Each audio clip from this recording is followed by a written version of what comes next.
Je commence avec la partie la plus importante du bâtiment de votre maison, la fondation. La raison pour laquelle je mets beaucoup d'emphase, et vous allez avoir encore 3 autres capsules qui vont suivre sur le sujet, est ceci. Plus ou moins 80% des plaintes auprès des consommateurs envers les plans de garantie maison neuve furent au sujet de problèmes qui touchaient fondation et le sous-sol. De là l'importance de mettre l'emphase dessus immédiatement. En plus que c'est de là que la maison commence à être construite. Autre point, micro-fissures et fissures, contrairement à ce que plusieurs personnes croient, elles sont normales. La raison, le béton est fait avec de l'eau et l'eau prend 4 à 5 ans pour sa cure, ce qui signifie évacuer l'eau de l'intérieur du béton. La raison pourquoi qu'au début, maison neuve, elle est plus humide à l'intérieur, on vous suggère des humidificateurs et d'avoir une bonne ventilation dans le sous-sol. La fondation est perméable, donc elle n'est pas imperméable, elle n'est pas construite pour empêcher l'eau de rentrer à l'intérieur.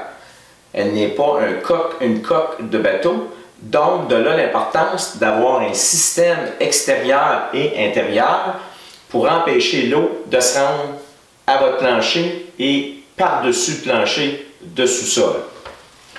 La raison ici, pourquoi elle a besoin d'aide pour drainer l'eau dans le bas de la fondation. Voici un dessin technique qui, en 2016, est à jour, qui est du Code national du bâtiment, et aussi j'ai un cartable technique à jour de l'APCHQ Outaouais ici, qui mentionne ceci.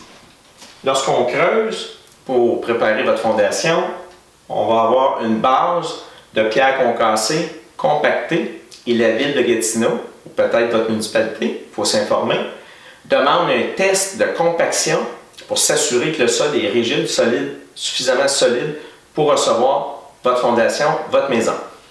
Ensuite, empattement, ce qu'on appelle en anglais ici en Outaouais, footing. On entend souvent l'expression. Mur de fondation, à l'intérieur de votre maison, sous-sol, plancher de béton, mais avec une barrière thermique qui est nouveau, des nouveaux codes, ça n'était pas là avant dans le passé, empêche la température de jouer d'un côté à l'autre et aussi pour empêcher le transport de l'humidité.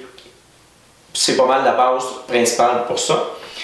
En dessous, du 3/4 net de drainage afin de s'assurer que s'il y a une circulation d'eau, pour qu'elle puisse se rendre au drain, l'eau va pouvoir circuler plus facilement.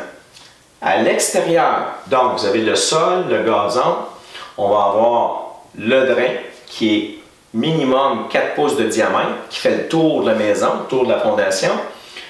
Ici, une pierre nette, comme on a mis à l'intérieur, une pierre nette, ce qu'on appelle une pierre de drainage, sur laquelle il est idéal et non pas obligatoire, selon le Code national du bâtiment, mais très fortement suggéré par l'APCHQ et moi-même, une section de toit géotextile qui va empêcher le sol, du sable, de la terre et autres de se mélanger au système de drainage que nous avons ici dans le bas.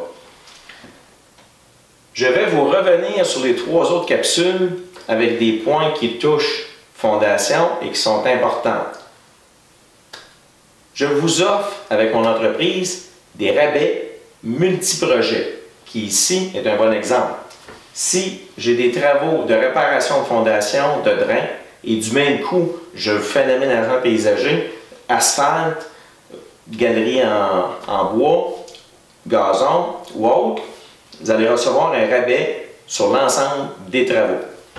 Sur ce, je vous souhaite un bon visionnement des prochaines capsules, toujours disponibles pour vous 7 jours semaine pour vos courriels et vos téléphones lundi au vendredi, 10 h le matin à 5 h l'après-midi.